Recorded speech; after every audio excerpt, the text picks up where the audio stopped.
Comment créer des groupes de contacts dans Pluriportail? Dans la messagerie, vous avez la section Contact. Évidemment, vous pouvez ajouter des contacts. Voyons voir un peu les différentes options. En cliquant sur Ajouter des contacts, j'obtiens une liste très complète. Cette liste en particulier est intéressante pour la section Individuel enseignant. Donc, je recherche par exemple Beaulieu et je vois Mme Caroline Beaulieu. Pour ajouter celle-ci, je n'ai qu'à cliquer sur son nom 2 fois ou à faire Ajouter. Présentement, j'ai 2 contacts. Voyons voir comment on pourrait les regrouper en utilisant la section Mes groupes.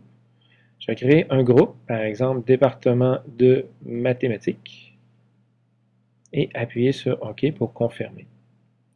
Le groupe est créé. Pour pouvoir le modifier, j'ai besoin de cliquer sur le nom. En cliquant sur le nom, maintenant, ma liste elle est vide. Je vais ajouter mes contacts.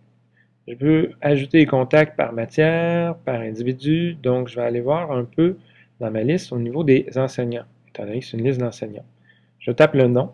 Par exemple, dans ce cas-ci, on pourrait taper le nom de M. Légas. Son nom apparaît. Je l'ajoute à mes contacts. Faisons d'autres recherches afin de remplir ma liste de contacts. On pourrait rajouter, par exemple, Mme Beaulieu, Caroline Beaulieu. On clique, on recommence autant de fois que nécessaire. Remarquez que dans Contacts possibles, j'ai une liste d'enseignants. J'aurais pu faire la même chose avec des élèves. Une fois que ma liste est complète, je vais appuyer sur OK pour confirmer que la liste soit bien faite. Voilà, ma liste elle est prête. Comment utiliser cette liste-là maintenant? Eh bien, évidemment, il faudrait aller envoyer un message. Je vais passer par la section boîte aux lettres. Donc, boîte aux lettres, dans laquelle je vais faire un nouveau courriel. Le courriel est de moi, évidemment, et je vais ajouter des destinataires. Vous avez la liste ici, usagers individuels.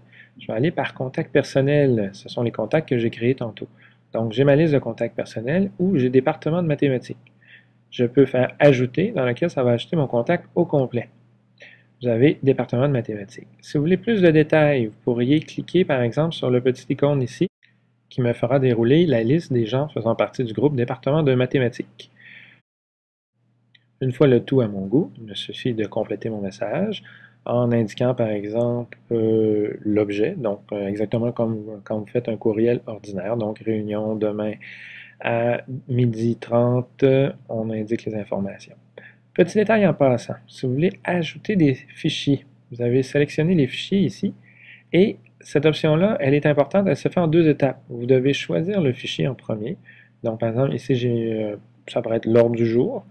Je fais ouvrir et il manque une petite étape ici, c'est téléverser les fichiers. C'est tout à fait nouveau. Donc le fichier, vous avez son nom, vous devez le téléverser pour vous assurer que le tout soit correct. Donc mon fichier est ici, capture d'écran. Finalement, il ne me reste qu'à indiquer le titre, le corps du message. Donc bonjour, voici l'ordre du jour. Le fichier est joint, je vérifie et je fais envoyer. Je vous invite à faire vos propres tests et à venir me voir au besoin.